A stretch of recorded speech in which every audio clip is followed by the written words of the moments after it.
Hey, Pastor Steve here. Have you ever been insulted, offended, or had someone believe something opposite of what you believed? Of course we have. It's 2020 and it's an election year on top of that. Well, how do you deal with those things? I think it's easy to just lash out and to try to win the argument and to share the data and the facts that we know. But that may not be the best way to handle things. I was thinking about Jesus when he began his ministry here on earth, and he had already been well known for his messages and his miracles. But one day, as the crowds were gathering, he got up on this mountainside and began to teach them. And we have a record of that message in Matthew chapter 5, 6, and 7 called the Sermon on the Mount. And at the beginning of that message, he sets up, here are the people who are going to be blessed. Here are the people who get it. Here are the proper attitudes and characteristics to have, as this is kind of like his campaign message. And he begins by saying, blessed are the poor in spirit. Blessed are the poor in spirit, those who are beggars, like on the inside, where they know that they are nothing, that they have nothing, and that they need God in the spirit. They may have all that they need on the outside. They may have plenty of power and privilege and money and happiness and business success, but what are they like on the inside? Are they full of pride, or are they full of humility? Because blessed are those who mourn.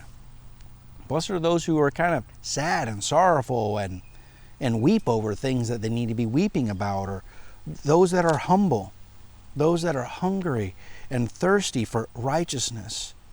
Blessed are the merciful. Blessed are those who are pure in heart. Blessed are the peacemakers and those who are persecuted because of righteousness.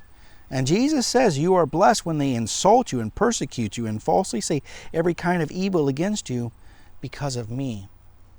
And we may be insulted and persecuted for a lot of things in this life, and maybe righteously so, I don't know.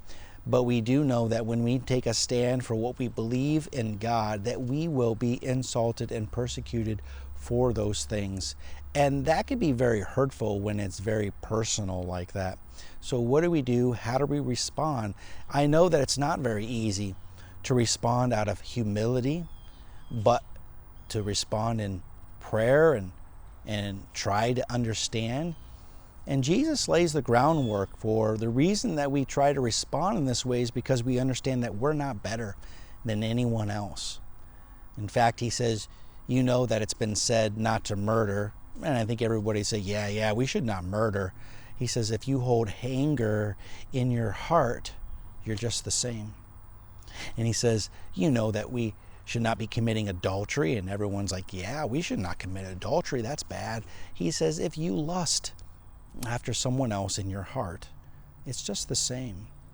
And so a way that we can get humble, a way that we could be reminded that we need to be merciful and be a peacemaker and to not allow these insults and persecutions derail us from what we hold to be real true is to understand that we are not better than anyone else.